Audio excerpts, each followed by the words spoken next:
আলহামদুলিল্লাহ। আমি বলতেছিলাম রমজান মাস গুরুত্বপূর্ণ মাস, দামি মাস, গুনাহ মাফের মাস, বেশি সওয়াবের মাস। এই মাসের ফজিলত এবং দাম অনেক বেশি। আল্লাহ নবী বলছেন, এই জন্য তোমরা আগে থেকেই প্রস্তুতি গ্রহণ করো, আগে থেকেই প্রস্তুতি গ্রহণ করো। কমসে কম দুনিয়ার সমস্ত ঝামেলা যা আছে সব থেকে ফারিগ হও। একটা না এক মাস রোজা 30টা রাখবো, 30টা তারাবি পড়ব, 30টা সাহারি খাইব, 30টা ইফতার করব তো ইনশাআল্লাহ। যদি আপনি আমি রমজান মাসে রোজা না রাখি, তাহলে রমজানের বাহিরে সারা জীবন রোজা রাখলেও রমজান মাসের একটা রোজার সমান সওয়াব হবে না, একটা রোজার হক আদায় হবে না। এই জন্য পর্দান সীমা বোনেরা, যুবক ভাইরা, বৃদ্ধ বাবারা, কিশোর ভাইরা, আমরা জানি না কে কয়দিন বাঁচবো, কতদিন বাঁচবো জানি না। হইতে পারে এই মাস আমার জন্য, রমজান মাস শেষ মাস, জীবনের শেষ রোজা হইতে পারে। এই জন্য রোজাগুলো আমরা ইচ্ছা করে ছাড়বো না, অপরাধ করবো না, জুলুম করবো না। অত্যাচার যা করেছি পিছনের জিন্দেগির জন্য তওবা করি। নিজের নফসের উপর জুলুম করেছি, অত্যাচার করেছি, অবিচার করেছি, সবগুলোর জন্য তওবা করি। আল্লাহর নবী বলেন, যখন মুমিন বান্দা বান্দিরা রোজা রাখিয়া ইফতার সামনে নিয়ে দোয়া করে, আল্লাহুম্মা ইয়া ওয়াসিআল ফাদলি ইগফিরলি, আয় আল্লাহ আমাকে ক্ষমা করো, আমাকে মাফ করে দাও, আমার পিছনের জিন্দেগি গুনাহ মাফ করে দাও। আল্লাহর নবী বলেন, এইভাবে দোয়া করে আর তওবা করে, আত্তায়ু মিনাজ যামবি কামান লা যামবা লাহু। আল্লাহর নবী বলেন, রোজাদারের দোয়া নিশ্চিত কবুল, কবুল। আল্লাহ রাব্বুল আলামিন তার পিছনের জিন্দেগির সমস্ত গুনাহগুলো মাফ করে দেন। শুধু তাই নয়, রমজান মাসে মারা গেলে কবরের আযাব মাফ। আল্লাহু আকবার। কত বেনামাজি আছে, কত অপরাধী আছে আল্লাহর জমিনের মধ্যে বসবাস করে, নামাজ পড়ে না, রোজা রাখে না। ওয়াজ শোনার পর এই মাসে রোজা রাখা শুরু করে দিল। যে এত ফজিলত, এত দাম। রমজান মাসে কোরআন নাজিল হয়েছে, কোরআনটা আল্লাহ তাআলার কালাম। আল্লাহ তাআলা নিজে আরবি ভাষায় কথা বলছেন। আল্লাহ তাআলার কালাম তিলাওয়াত করে নামাজ পড়ে ইমাম সাহেব আলহামদুলিল্লাহ সূরা পড়ে মুসল্লিরা শুনে। এই তিলাওয়াত শোনা এবং পড়া উভয়টাই 70 গুণ পর্যন্ত বৃদ্ধি করে দেওয়া হবে। এই জন্য রমজান মাসে রোজা আপনাকে আমাকে ছাড়া যাবে না, রোজাগুলো রাখতে হবে, আমল বৃদ্ধি করতে হবে। আল্লাহর নবী বলেন, রমজান মাস আসলে আমি 11 মাস থেকে আমল বৃদ্ধি করে দিতাম। আমার ইবাদত বندگی এবং আল্লাহ তাআলার কাছে কান্নাকাটি করা, তওবা ইস্তেগফার করা আমি বৃদ্ধি করে দিতাম। অথচ আমার কোনো আগে গুনাহ নাই, পিছনে গুনাহ নাই। আল্লাহ নবীর সামনের পিছনে সব গুনাহ মাফ। এরপরও এত কান্নাকাটি করতেন, এত ইবাদত বندگی করতেন, এত রোজা রাখতেন, নফল রোজা রাখতেন, রমজানের রোজা রাখতেন। কেন রে মুমিন মুসলমান জাননি? রমজান মাসের কারণে আল্লাহর নবী, বিশ্ব নবী এত ইবাদত বৃদ্ধি করতেন, সারা রাত্রি তাহাজ্জুদ পড়ে কাটায়া দিতেন। রমজান মাস কুরআন নাজিলের মাস, শ্রেষ্ঠ মাস, তওবার মাস, গুনাহ মাফের মাস, বেশি সবের মাস, তওবা কবুলের মাস। এই জন্য আল্লাহর নবী নিজে নিজে বেশি ইবাদত করতেন, জিকির আজকার করতেন, আল্লাহ তাআলার তাসবিহ তাহলিল আদায় করতেন, আল্লাহর কাছে মাফ চাইতেন। আল্লাহ আমারে মাফ করে দাও, আমারে মাফ করে দাও, আর সাথে আমার উম্মতদেরকে তুমি মাফ করিয়া দাও। এই জন্য আমরা যারা রমজানের বাহিরে নামাজ পড়তাম না, রোজা রাখতাম না, একটা সুবর্ণ সুযোগ হলো, যে মাসের জন্য আল্লাহর নবী কান্নাকাটি করতেন, দোয়া করতেন, অপেক্ষা করতেন, 2 মাস আগ থেকে দোয়া করতেন, আল্লাহুম্মা বারিক লানা ফি রাজব ওয়া শাবান ওয়া বাল্লিগনা রমজান। আয় আল্লাহ, রজব মাসে, শাবান মাসে বরকত দাও, রমজান পর্যন্ত হায়াত বৃদ্ধি করিয়া দাও। কেন দোয়া করতেন? ও উম্মত জাননি, আল্লাহর নবী 2 মাস আগ থেকে দোয়া করতেন। নিশ্চয়ই তো কোনো কারণ আছে না নাই? আছে না নাই? কারণ তো অবশ্যই আছে। কারণ রমজানের এক একটা ইবাদত 11 মাসের চাইতে ইবাদত আরো উত্তম, সারা জীবনের চাইতে আরো উত্তম। রমজানের ফজিলত, রমজানের এত সম্মান, এত সম্মান, আল্লাহর নবী বলেন যদি রমজান মাসে একটা রোজা রাখে আর বাকি সারা জীবন রোজা রাখে রমজানের বাইরে, এরপরও সারা জীবনের রোজা দিয়ে এক পাল্লা রাখা হয়, আর রমজান শরীফের একটা রোজা দিয়ে এক পাল্লা রাখা হয়, আল্লাহ নবী বলেন রমজানের রোজার পাল্লাটাই ভারী হইয়া যাইবে। যিনি বলেন সুবহানাল্লাহ। এই জন্য আমার ভাইয়ের, আমার বন্ধুরা, আল্লাহ নবী বিশ্ব নবী রাহমাতুল লিল আলামিন যদি আপনার আমার রূহানি পিতা হইয়া, শ্রেষ্ঠ নবী হইয়া, আগেও গুণে নাই পিছনে গুণে নাই, তিনি যদি রমজানের জন্য আল্লাহ তাআলার দরবারে অসংখ্যবার অগণিতবার দোয়া করছেন, রমজানে বেশি ইবাদত করার জন্য, বেশি দোয়া করার জন্য, বেশি কান্নাকাটি করার জন্য, বেশি চাওয়ার জন্য, বেশি তওবা করার জন্য, তাহলে তো অবশ্যই উম্মত হইয়া আরো বেশি করা দরকার। কথা বলেন ঠিক কিনা? এই জন্য রমজান মাসে আপনি যদি ফরজ নামাজ আদায় করেন, একটা ফরজ নামাজে একটা সওয়াব আদায় হবে, কিন্তু রমজানের ভিতরে যদি ওই ফরজ নামাজটা আদায় করেন, অন্য মাসে 70টা ফরজ আদায় করার সওয়াব আল্লাহ দান করে দিবে। সুবহানাল্লাহ। একটা নফল রোজা যদি রাখো, রমজান মাসে যদি একটু নফল ইবাদত করো, অন্য মাসে ফরজ আদায় করার সওয়াব আল্লাহ তাআলা দান করে দিবেন। এই জন্য আমরা রমজান মাসের 30 রোজা রাখবো, 30টা তারাবি পড়বো। দৈনিক নামাজ আদায় করার পর যে সময় নামাজ আদায় করা জায়েজ আছে, ওই সময় যদি আমরা আমাদের পিছনের জিন্দেগির কাজা নামাজগুলো যদি খুঁজে খুঁজে আদায় করি, জোহরের সেজদাত কাজা নামাজ আদায় করার নিয়ত করলাম, ফজরের 2 রাকাত কাজা নামাজ আদায় করার নিয়ত করলাম, আসরের 4 রাকাত কাজা নামাজ আদায় করার নিয়ত করলাম, মাগরিবের 3 রাকাত কাজা নামাজ আদায় করার নিয়ত করলাম, ইশার 4 রাকাত কাজা নামাজ আদায় করার নিয়ত করলাম। এইভাবে দৈনিক 5 ওয়াক্ত নামাজ আদায় করার পর পিছনের কাজা নামাজগুলো যদি খুঁজে খুঁজে আমরা আদায় করি, আল্লাহর নবী বলেন একটা কাজা নামাজ আদায় করছো, আল্লাহ রাব্বুল আলামিন তোমাকে 70টা কাজা আদায় করার সওয়াব দান করে দিবে। সুবহানাল্লাহ।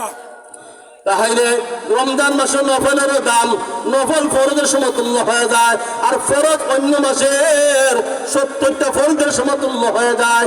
এই জন্য রমজান এত সুবর্ণ সুযোগ, এত অফার, এত অফার আল্লাহ তাআলা মুসলমানদেরকে দান করেছেন।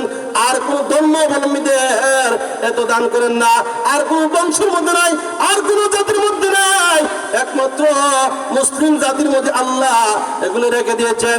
এই জন্য পর্দানিশী মা বোনেরা তওবা করো, দোয়া করো। প্রত্যেক ছেলে মেয়ে পরিবারের সদস্য যারা আছেন সবাই এক একটা খতম কোরআন আমরা দিব রমজান মাসে। একদিন যদি 1 সিবারা করে পড়ি, 1 পারা করে পড়ি, 30 রমজানে 30 পারা তুমি দিবা 1 খতম, আল্লাহ তোমারে 70 খতমের সওয়াব দান করে দিবেন।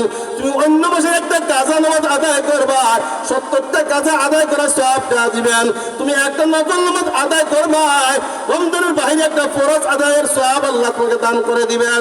এভাবে দান সদকা যদি করো, একটা গায়ে একটা সওয়াব পাইতেছিলা, রমজান মাসে দেওয়ার কারণে 70টার সওয়াব তুমি পেয়ে যাইবা।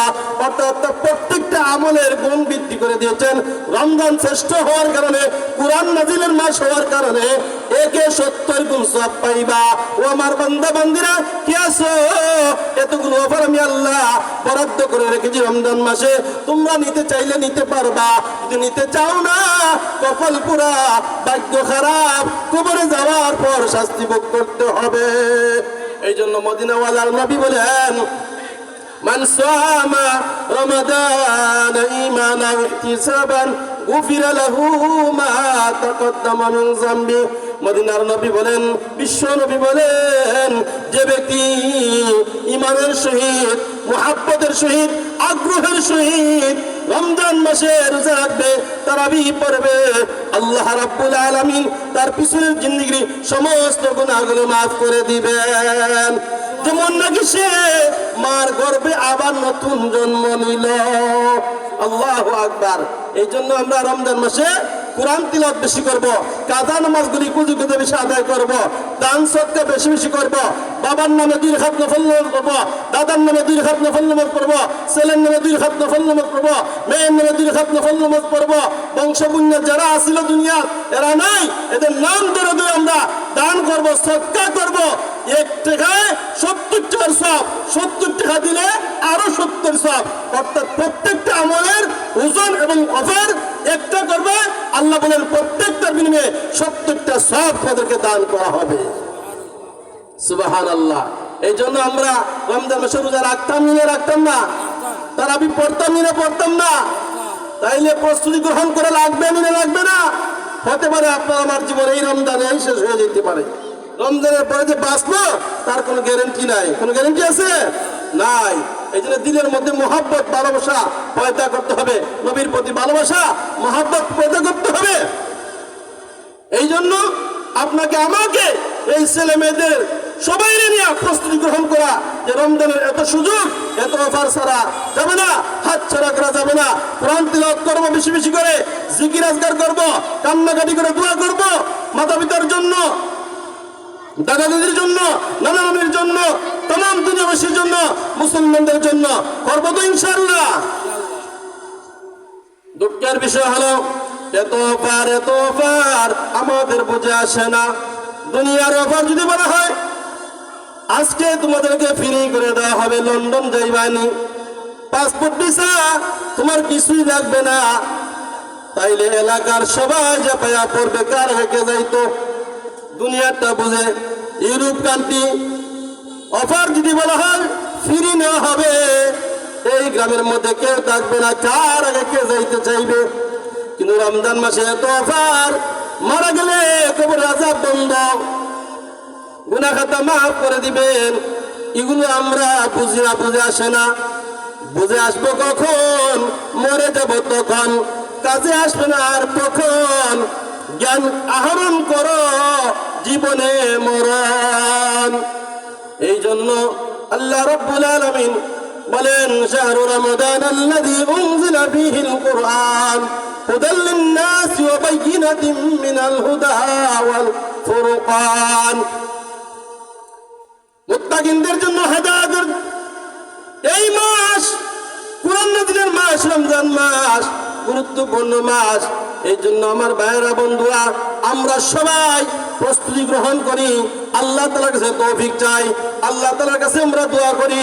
আল্লাহ তৌফিক দিলেই রোজা রাখতে পারবো, তৌফিক দিলেই নামাজ পড়তে পারবো, তৌফিক দিলেই আমরা কোরআন তিলাওয়াত করতে পারবো, খতমে তারাবি পড়তে পারবো। আল্লাহ যদি তৌফিক না দান করেন তাহলে আমরা কেউ পারবো না। কথা বলেন ঠিক কিনা? দেওয়ার মালিক কে? আল্লাহ। চাওয়ার মালিক আমরা, দেওয়ার মালিক আল্লাহ, দোয়া করে মালিক আমরা, গুনাহ মাফের মালিক আল্লাহ। এই জন্য লন্ডন আমেরিকার অফার বুঝি, রমজান মাসের অফার বুঝি না। আল্লাহ যেন সবাইকে বোঝার তৌফিক দান করেন, বলেন আমিন। আজকে ইহুদি খ্রিস্টান বেঈমানরা দুনিয়ার লোভ লালসা দেখাইয়া মুসলমান জাতিকে ধ্বংস করে দেওয়ার জন্য, কোরআন থেকে দূরে সরিয়ে দেওয়ার জন্য, ওয়াজ মাহফিল থেকে দূরে সরিয়ে দেওয়ার জন্য গান বাজনা ফিরি দেয়, ওরস ফিরি দেয়, নারী পুরুষের মিলামেশা ফিরি দেয়। ওই কেন দুনিয়ার সরকাররা, দুনিয়ার মানুষরা সহযোগিতা করে, কিন্তু ওয়াজ মাহফিল হইলে বাধাগ্রস্ত, নেকা বলে বাধাগ্রস্ত। কথা বলেন ঠিক কিনা? খাজার নামে মাজার করে দেখায় যারা খাজার শান, খাজার নামে মাজার করে দেখায় যারা খাজার শান। দিনে করে বন্দামি আর রাত্রে মারে গাজায় টান, দিনে করে বন্দামি আর রাত্রে মারে গাজায় টান। খাজার নামে মাজার করে দেখায় যারা খাজার শান, দিনে করে বন্দামি আর রাত্রে মারে গাজায় টান, দিনে করে বন্দামি আর রাত্রে মারে জুয়ায় টান, দিনে করে বন্দামি আর রাত্রে মারে নারী টান। দাড়ি টুপি নাই তো কিছু, আতে শুধু চুল, দাড়ি টুপি নাই তো কিছু, আতে শুধু চুল। সুন্নতের খবর নাই গো আশিকে রাসূল। কথা বলেন ঠিক কিনা? দাড়ি টুপি নাই তো কিছু, আতে শুধু চুল। সুন্নতের খবর নাই গো আশিকে রাসূল।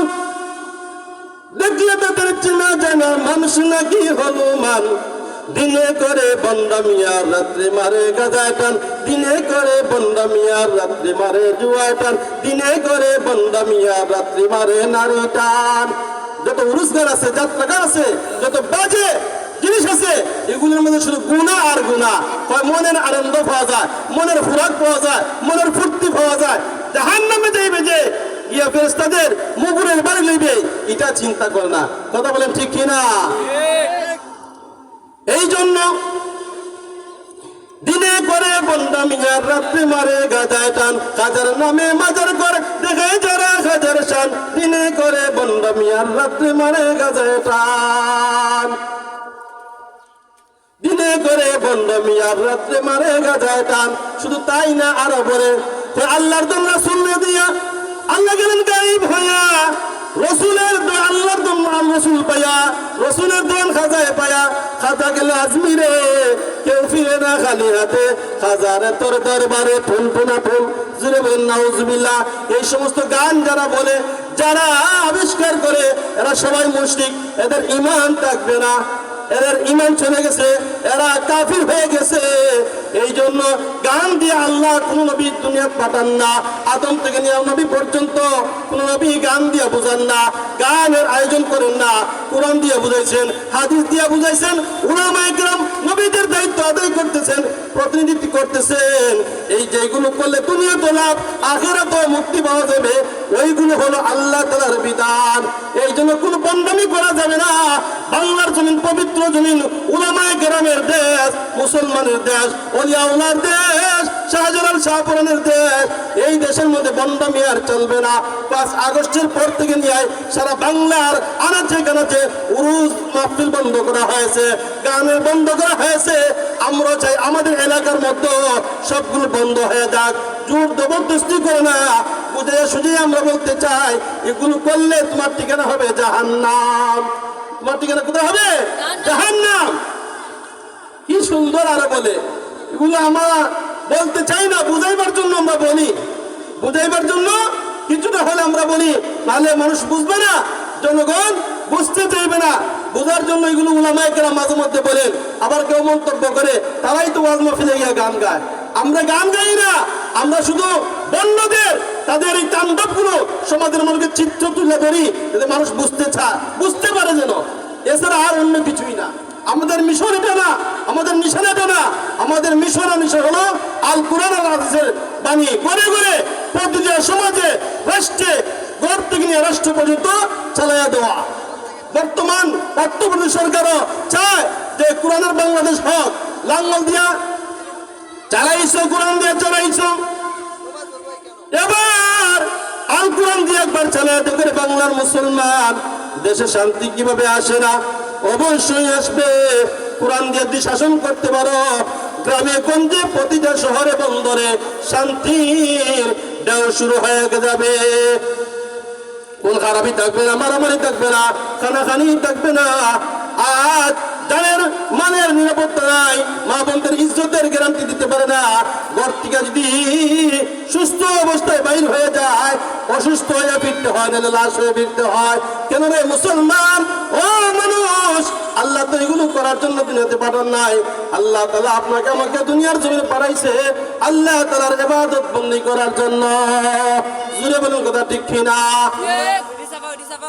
আল্লাহ তাআলা দুনিয়াতে পাঠাইছেন আল্লাহ তাআলার ইবাদত বন্দী করার জন্য এই জন্য আমার একটা সেই মধ্যে কোন পথে আমরা জীবন চালাইব ওইদিকে আমি একটু আমার গজলের মধ্যে বুঝাতে চাই যদি জীবনটা বিলাতে চাও যদি রক্ত জোড়াতে চাও যদি জীবনটা বিলাতে চাও যদি রক্ত জোড়াতে চাও দিনের পথে খোদা রাহে দিনের পথে খোদা রাহে জীবনকে বিনিয়ে দাও যদি জীবনটা বিলাতে চাও যদি রক্ত জোড়াতে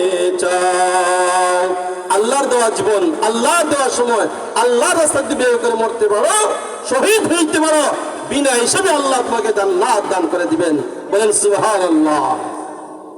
যদি জীবনটা বিলাতে চাও, যদি রক্ত জড়াতে চাও, দিনের পথে খোদা রাহে, দিনের পথে খোদা রাহে, জীবনকে বিনিয়ে দাও। যদি জীবনটা বিলাতে চাও, যদি রক্ত জড়াতে চাও, এই মৃত্যুর নাম যে হয় শহীদ, এই মৃত্যুর নাম যে হয় শহীদ, বাঁচলে হয় গাজী। এ পথে মরলে মহান প্রভু আল্লাহ তাকেন রাজি। এ পথে মরলে মহান প্রভু আল্লাহ তাকেন রাজি।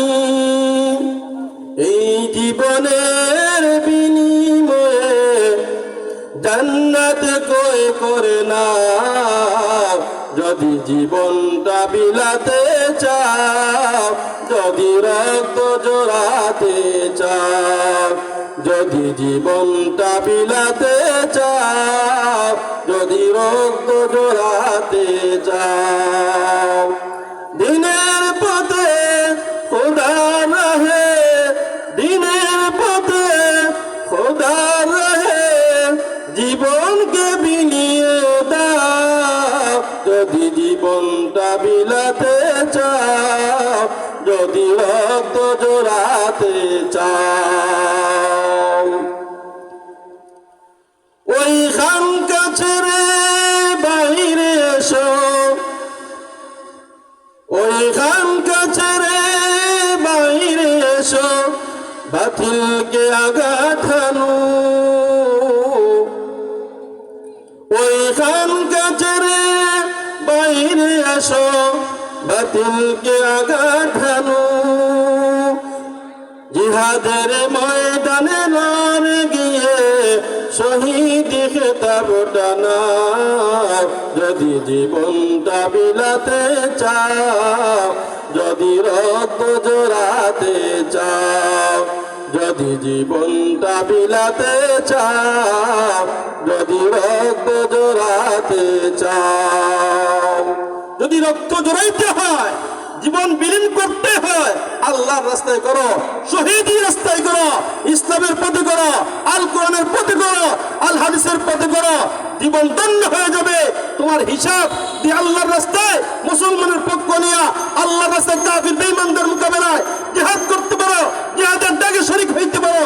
আর এই রাস্তায় যদি তুমি মারা যাও, তোমার ডাইরেক্ট আল্লাহ জান্নাত দান করে দিবে। বলেন সুবহানাল্লাহ। এই পথ ছাড়া, এই রাস্তা ছাড়া অন্য পথে মারামারি করা যাবে না, কাটাকাটি করা যাবে না, গুম অত্যাচার করা যাবে না। এই পথ করলেই জাহান্নামের পথ বেছে নিয়েছো।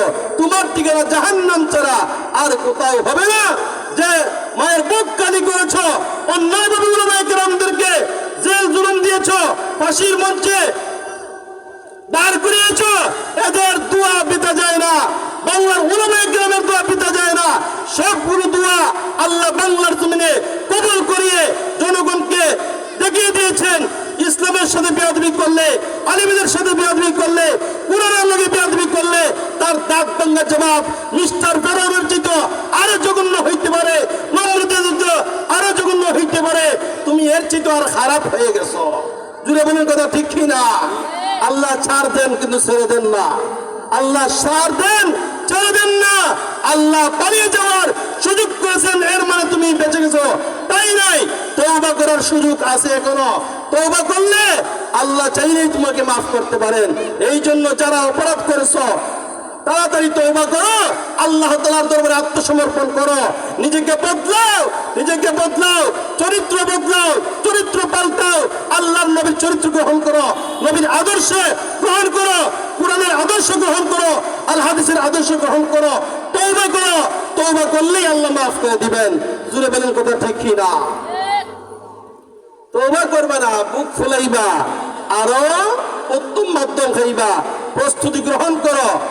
ছাড় দেওয়া হবে না, ছেড়ে দেওয়া হবে না, ধরবে একের পরে। খেলা শুরু হয়েছে মাত্র, খেলা শুরু হয়েছে, এর কোথায় শেষ হবে আল্লাহ তাআলাই ভালো জানে। এই জন্য আল্লাহ রাব্বুল আলামিন আপনাকে আমাকে ভাই দুনিয়াতে পাঠাইছেন একটা উদ্দেশ্য নিয়া। আল্লাহ বলেন, ওমা খালাকতুল জিন্না ওয়াল ইনসা ইল্লা লিয়াবুদুন।